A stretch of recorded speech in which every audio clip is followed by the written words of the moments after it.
What the heck you doing today, Jim? Well, let me tell you.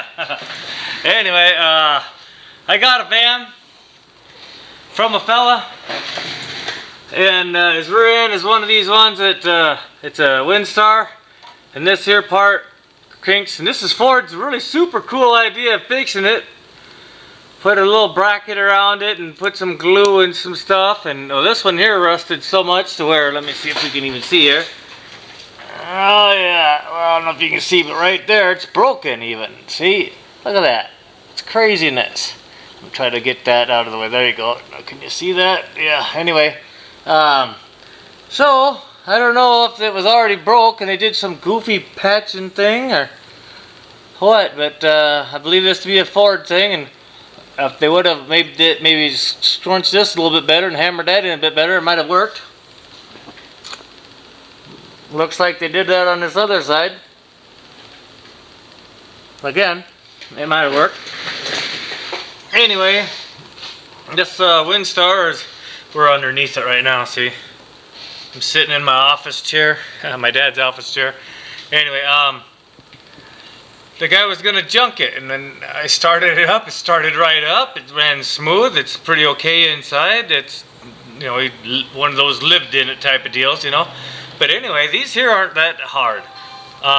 If I go ahead and undo this pan hard bar, it's one bolt there, right?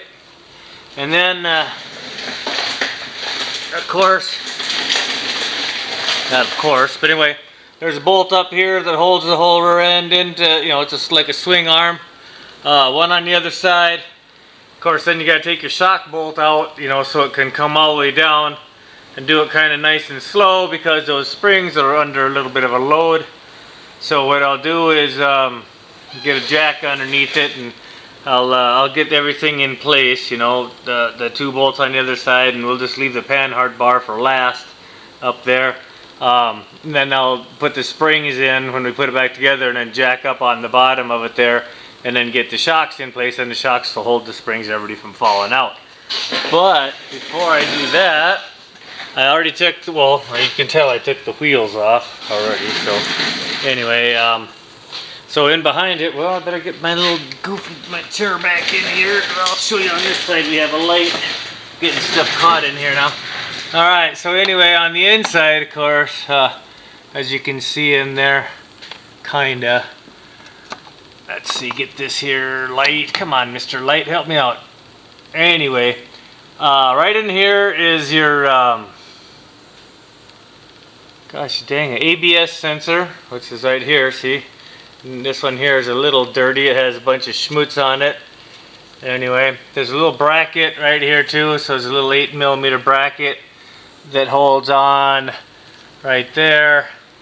And then this here part goes in there. Okay, I still need to take the brake line off, but I'm going to have a mess, so I don't want to do that until not quite last, but kind of last. So I want to get my pan hard bar out of there, and then my two brake lines. Same thing over here, except for I wanted to just show, I left this one dirty so you can see how nasty it got built up with the inside, you know, inside here, inside of there, the brake dust gets in there. Look, there's brake dust out, just awful, right? Look at that. Before I put it in, back in, I'll clean it off like I did that other one, and then also around this end. And see, to get this out, there's a little 8mm bolt that came out of that hole right there. Anyway, so I just took a screwdriver. There's a little space here, a little sleeve, oops, a little sleeve and a little space here. Took a screwdriver, just wiggled it around, because this is plastic, man. You gotta be watching out for that stuff. Anyway, so I took the drums off. They slid off amazingly easy. I can't believe it. I usually have a hard time trying to get this wheel in here to go back, and today I knew I was gonna do this, but I did not bring I have a tool that you can fit in there and move them. So anyway, but it was good enough. So what I'll end up doing before, let's see here, yeah, I think I can do it, maybe not. Okay, anyway, I was thinking probably take this spindle out of here. I think if I pull it down, it'll fall down enough. And then I can, oh, of course, before that, I'll undo my brake line here, see? brake lines there. I sprayed it with some schmutz. But the other rear end, which is on the other side there, it's kind of rusty, and then these here don't move very good and all like that. So I was thinking what I would do is swap them out. And there's, once it's down on the ground, it'll be easier, because in these little pockets right here, there's a stud. If you look down, you might be able to see that one down there. Not right. Anyway, you can't.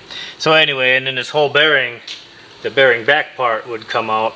But so right now I'm just gonna take, you know, actually I'm not gonna take these out at all.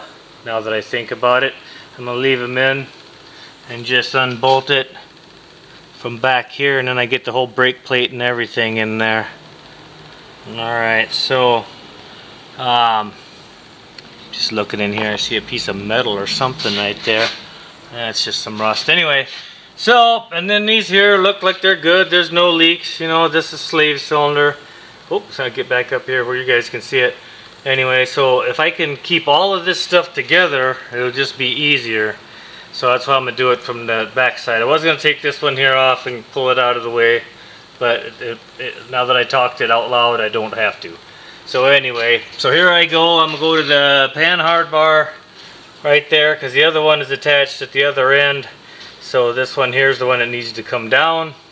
Oh, and here's the thing I did. I don't normally do this. Well, actually I never did before. But these emergency brake cables, and see they got these little thingies here? And then they go through a hole. Let me see, where's the hole? Right there's the hole, see? So when it goes in, it snaps and holds it in place. But you can never pull on these good enough to get them out of this thing right here. So what I decided to do is bend the darn thing out. I know you shouldn't do that, but I did. Anyway, and then I'll squeeze it back together with the big channel lock later. But anyway, folks, I'm going to get after it. The battery's going low, so I'm going to plug you guys in so that we can show you some stuff in a little while. Have a good one. Thanks for stopping by.